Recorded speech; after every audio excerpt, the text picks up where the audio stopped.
জানিয়ে দেব হাতে থাকা সর্বশেষ আপডেট, আন্তর্জাতিক সংবাদগুলো শিরোনাম, এরপর বিস্তারিত। ইরান আমাদের সম্মান করে, ডোনাল্ড ট্রাম্প। আরও জানিয়ে দেব হামাসের গোপন কার্যক্রম, তুরস্কে সরানোর দাবি। আরও জানিয়ে দেব নতুন করে মার্কিন হামলা হলে উপসাগরীয় দেশগুলোতে পাল্টা হামলা করবে ইরান। সর্বশেষ জানিয়ে দেব ইউক্রেনকে ধ্বংস করতে উত্তর কোরিয়ার 120টি ব্যালিস্টিক মিসাইল মোতায়েন করেছে রাশিয়া। ইরান আমাদের সম্মান করে, ডোনাল্ড ট্রাম্প। মার্কিন প্রেসিডেন্ট ডোনাল্ড ট্রাম্প বলেছেন, ইরানের সঙ্গে আলোচনা চলছে, তারা আমাদের সম্মান করে। সেই সঙ্গে তিনি ইরানের বিরুদ্ধে সামরিক অভিযান চালানোর চেয়ে আলোচনার মাধ্যমে একটি সমঝোতায় পৌঁছাতে বেশি আগ্রহী বলে জানান। স্থানীয় সময় বুধবার 5 আগস্ট লাস ভেগাসে এক অনুষ্ঠানে এসব কথা বলেন ট্রাম্প। তিনি বলেন, আমি মানুষ হত্যা করতে চাই না, তাই যুদ্ধের বদলে একটি চুক্তি করতে চাই। তিনি আরও দাবি করেন, তার প্রশাসন দ্বিতীয় বিশ্বযুদ্ধের পর সবচেয়ে বড় হামলা চালানোর প্রস্তুতি নিয়েছিল, তবে ইরানের কর্মকর্তারা আলোচনার আগ্রহ প্রকাশ করায় সেই পরিকল্পনা স্থগিত করা হয়। ট্রাম্পের ভাষায়, তারা আমাকে ফোন করে বলেছিল, দয়া করে হামলা করবেন না, আসুন কথা বলি। এখন তারা বলছে আমরা এমন কিছু বলিনি, কিন্তু ভুয়া সংবাদ মাধ্যম জানে তারা বলেছিল। যাই হোক, এখন আলোচনা চলছে, দেখা যাক কি হয়। তারা আমাদের সম্মান করে। তিনি আবারও জোর দিয়ে বলেন, ইরান কোনোভাবেই পারমাণবিক অস্ত্রের অধিকারী হতে দেওয়া যাবে না। তেলের বাজার নিয়ে ট্রাম্প বলেন, ইরানকে ঘিরে বর্তমান অচলাবস্থার অবসান হলে তেল ও জ্বালানির দাম উল্লেখযোগ্যভাবে কমে যাবে। তিনি বলেন, আমরা ইতিমধ্যে দাম কমিয়ে আনছি। ইরান সংকট শেষ হলেই তেলের দাম অনেক নিচে নেমে যাবে, পেট্রোলের দাম কমে যাবে। গত 18 জুন ওয়াশিংটন ও তেহরান একটি কাঠামোগত চুক্তি সই করে চূড়ান্ত সমঝোতার লক্ষ্যে আলোচনা শুরু করেছিল, তবে হরমুজ প্রণালীতে নিরাপত্তা ও অবাধ নৌ চলাচল নিশ্চয়তা নিয়ে মতবিরোধী দেখা দেওয়ায় সেই আলোচনা পরে স্থবির হয়ে পড়ে। গত মাসে উত্তেজনা আবারও বেড়ে যায়। যুক্তরাষ্ট্র ইরানের ভেতরে হামলা চালায়। এর জবাবে ইরান জর্ডান, বাহরাইন ও কুয়েত সহ কয়েকটি আরব দেশে থাকা যুক্তরাষ্ট্রের সামরিক স্থাপনা ও সরঞ্জামকে লক্ষ্য করে পাল্টা হামলা চালানোর দাবি করে।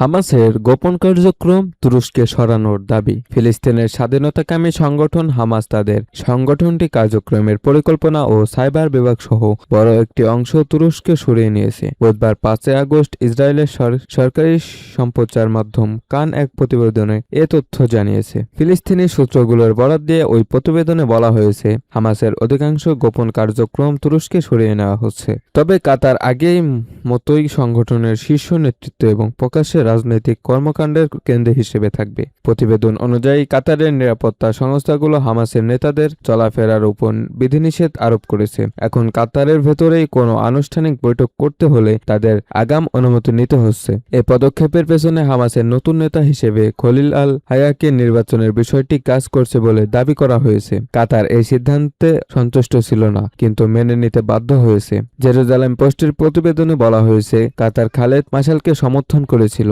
কারণ তার সঙ্গে দোহার সম্পর্ক আল হায়ার তুলনায় ঘনিষ্ঠ ছিল। ইসরায়েল ও হামাস যুদ্ধ চলাকালে হামাসের প্রধান আলোচক ছিলেন আল হাইয়া। গত 20 জুলাই হামাসের রাজনৈতিক ব্যুরোর প্রধান হিসেবে নির্বাচিত হন। তিনি নিহত ইয়াহিয়া সিনওয়ারের স্থলভিত্তিক হন। 2024 সালের অক্টোবরে সিনওয়ার নিহত হওয়ার পরে থেকে পদটি শূন্য ছিল এবং ওই সময় হামাস একটি যৌথ নেতৃত্ব কমিটির মাধ্যমে পরিচালিত হয়। আল হায়দা দীর্ঘদিন ধরে আরব ও ইসলামী দেশগুলোর সঙ্গে হামাসের সম্পর্ক সমন্বয়ের দায়িত্বে ছিলেন। 2024 সালের জুলাইয়ে তিনি হামাসের তৎকালীন নেতা ইসমাইল হানিয়ার সঙ্গে তেহরান সফর করেন। ওই সফরের সময় হানিয়া নিহত হন। নেতা নির্বাচিত হওয়ার পর গত সপ্তাহে আল হাইয়া তুরস্কের পররাষ্ট্রমন্ত্রী হাকান ফিদানের সঙ্গে প্রথম উচ্চ পর্যায়ের বৈঠক করেন। তুরস্কের রাষ্ট্রীয় বার্তা সংস্থা আনাদুল এজেন্সির তথ্যমতে ওই বৈঠকে হাকান ফিদান ফিলিস্তিনের ন্যায্য অধিকার এর প্রতি তুরস্কের সমর্থন পূর্ণ ব্যক্ত করেন। একই সঙ্গে আন্তর্জাতিক সব ক্ষেত্রেই এ সমর্থন অব্যাহত থাকবে বলে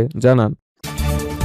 নতুন করে মার্কিন হামলা হলে উপসাগরীয় দেশগুলোতে পাল্টা হামলা করবে ইরান। যুক্তরাষ্ট্র নতুন করে ইরানে হামলা চালালে উপসাগরীয় অঞ্চলের গুরুত্বপূর্ণ জ্বালানি অবকাঠামোতে পাল্টা হামলা চালানো হবে বলে সতর্ক করেছে তেহরান। বিষয়টি সম্পর্কে অবগত 5টি সূত্রের বরাতে এ তথ্য জানিয়েছে রয়টার্স। প্রতিবেদন অনুযায়ী গত 28 জুলাই মার্কিন প্রেসিডেন্ট ডোনাল্ড ট্রাম্প ইরানের জ্বালানি খাত ও অবকাঠামোয় হামলার হুমকি দেওয়ার পর উচ্চ পর্যায়ের কূটনৈতিক যোগাযোগের মাধ্যমে এই বার্তা উপসাগরীয় দেশগুলোর কাছে পৌঁছে দেয় ইরান। দুটি ইরানি সূত্র, দুটি উপসাগরীয় সূত্র এবং এক জ্যেষ্ঠ আঞ্চলিক কূটনৈতিক জানিয়েছেন, ইরানের পররাষ্ট্রমন্ত্রী আব্বাস আরাকচি সৌদি আরব, কাতার ও তুরস্কের পররাষ্ট্রমন্ত্রীদের পাশাপাশি পাকিস্তানের সেনাপ্রধানের সঙ্গেও কথা বলেন। তাদের ভাষ্য অনুযায়ী আরাকচি উপসাগরীয় দেশগুলোকে ট্রাম্পের উপর প্রভাব খাটিয়ে নতুন হামলা থেকে বিরত রাখার আহ্বান জানান। একই সঙ্গে তিনি সতর্ক করে বলেন, যুক্তরাষ্ট্র ইরানে হামলা চালালে উপসাগরীয় অঞ্চলে থাকা মার্কিন সামরিক স্থাপনা এবং জ্বালানি অবকাঠামোতে ইরানের পাল্টা হামলার লক্ষ্যবস্তু হবে। এক জ্যেষ্ঠ আঞ্চলিক কূটনৈতিক বলেন, প্রতিটি আলোচনায় আরাকচি বার্তা ছিল একই, ইরানের প্রতিশোধ নিতে প্রস্তুত, তবে কূটনৈতিক সমাধান বৃহত্তর সংঘাত ও ধ্বংস এড়ানোর সর্বোত্তম উপায়। এক উপসাগরীয় সূত্রের ভাষ্য, ইরানের বার্তা ছিল অন্তত স্পষ্ট, যুক্তরাষ্ট্র যদি ইরানের অবকাঠামোতে হামলা করে তাহলে ইরান উপসাগরীয় অঞ্চলে জ্বালানি স্থাপনা ও অন্যান্য গুরুত্বপূর্ণ লক্ষ্যবস্তুতে পাল্টা আঘাত হানবে। বিশ্লেষকদের মতে এ ধরনের হুঁশিয়ারির মাধ্যমে ইরান আঞ্চলিক সংঘাতের ঝুঁকি বাড়িয়ে যুক্তরাষ্ট্রের ঘনিষ্ঠ মিত্র উপসাগরীয় দেশগুলোর উপর চাপ সৃষ্টি করতে চাচ্ছে, যাতে তারা ওয়াশিংটনকে নতুন সামরিক অভিযান থেকে বিরত রাখে। প্রতিবেদন অনুযায়ী এরপর সৌদি যুবরাজ মোহাম্মদ বিন সালমানের ট্রাম্পের সঙ্গে কথা বলে সামরিক পদক্ষেপ স্থগিত রাখা, যুদ্ধবিরতি বজায় রাখা এবং আলোচনায় ফেরার আহ্বান জানানো। আরেক উপসাগরীয় সূত্র জানিয়েছে, ইরানের সতর্কবার্তা মূলত সব উপসাগরীয় দেশের জন্য হলেও এটি প্রধানত সৌদি আরব ও কাতারের মাধ্যমে পৌঁছে দেওয়া হয়েছে। সাম্প্রতিক বছরগুলোতে সৌদি আরব সহ কয়েকটি উপসাগরীয় দেশের সঙ্গে সম্পর্ক উন্নত করেছে তেহরান। এদিকে কাতার, ওমান ও সৌদি আরব ওয়াশিংটনকে ইরানের সঙ্গে আলোচনা পুনরায় শুরু করার আহ্বান জানিয়েছে। এক ইরানি কর্মকর্তা বলেছেন, নতুন করে মার্কিন হামলা হলে পুরো অঞ্চল আগুনের গোলাকে পরিণত হতে পারে বলে ইরান সতর্ক করেছে। গত 2 আগস্ট ট্রাম্প জানান, দ্রুত সমঝোতা সম্ভব হলে তিনি ইরানে হামলার পরিকল্পনা বাতিল করতে সম্মত হয়েছেন। অন্যদিকে সৌদি আরব কূটনৈতিক সমাধানের পক্ষে অবস্থান নিলেও নিজেদের নিরাপত্তার প্রশ্নে কঠোর বার্তা দিয়েছে। একটি উপসাগরীয় সূত্র জানিয়েছে, সৌদি ভূখণ্ডে কোনো হামলা হলে তার জবাব সামরিকভাবেই দেওয়া হবে। ইউক্রেনকে ধ্বংস করতে উত্তর কোরিয়ার 120টি ব্যালিস্টিক মিসাইল মোতায়েন করেছে রাশিয়া।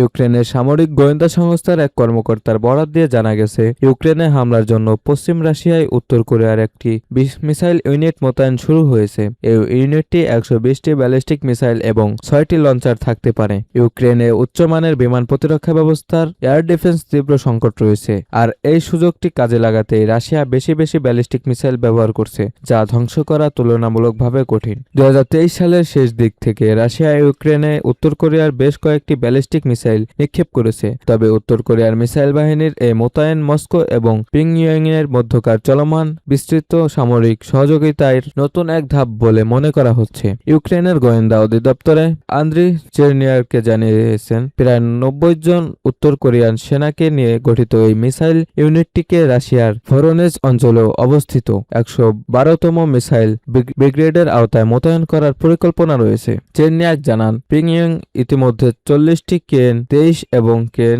24 মিসাইল সহ একদল সেনাকে রাশিয়ায় পাঠিয়েছে। তবে মিসাইল মোতায়েন ধরন এবং মোট মিসাইল সংখ্যা আগামী মাসে শীর্ষ পর্যায়ের এক বৈঠকে চূড়ান্ত করা হবে। রাশিয়া আশা করছে এই মোতায়েন 120টি উত্তর কোরিয়া ব্যালিস্টিক মিসাইল এবং 6টি লঞ্চার অন্তর্ভুক্ত থাকবে। তবে রাশিয়ার মিসাইল কার্যক্রমে উত্তর কোরিয়ার সেনারা ঠিক কী ভূমিকা পালন করবে তা এখনো স্পষ্ট নয়। গত আগস্টের পর গত সপ্তাহে রাশিয়া প্রথমবারের মতো ইউক্রেনে 2টি উত্তর কোরিয়া মিসাইল ছুড়েছে, যা চেরনিয়াকের মোতায়েন সম্পর্কিত তথ্যের সঙ্গে মিলে যায়। ফিলাডেলফিয়া ভিত্তিক think tank foreign policy research ইনস্টিটিউটের সিনিয়র ফেলো রব লি বলেন, উত্তর কোরিয়ার এই সহায়তা কিয়েভের জন্য বড় একটি হুমকি। তিনি বলেন, ব্যালিস্টিক মিসাইল প্রতিরক্ষা ব্যবস্থা ইউক্রেনের অন্যতম দুর্বল দিক, তাই ব্যালিস্টিক মিসাইলের সংখ্যা বাড়লে তাদের জন্য ঝুঁকি আরও বাড়বে। তিনি আরও যোগ করেন যে আগামী শীতে ইউক্রেনের বিমান প্রতিরক্ষা ব্যবস্থা নিয়ে বড় উদ্বেগ দেখা দিতে পারে, যখন রাশিয়ার অতীতের মতো আবারও বিদ্যুৎ গ্রিডগুলোতে ভারী হামলা চালাতে পারে। বার্তা সংস্থা রয়টার্স স্বাধীনভাবে চেরনিয়াকের দাবির সত্যতা যাচাই করতে পারেনি। তিনি জানান, স্পষ্টকাতরতার কারণে এই গোয়েন্দা তথ্যগুলো প্রকাশ করা সম্ভব নয়। রাশিয়ার প্রতিরক্ষা মন্ত্রণালয় এবং নিউ ইয়র্কে জাতীয় সংঘে উত্তর কোরিয়ার দূতাবাস তাৎক্ষণিকভাবে এ বিষয়ে মন্তব্যের অনুরোধে সাড়া দেয়নি।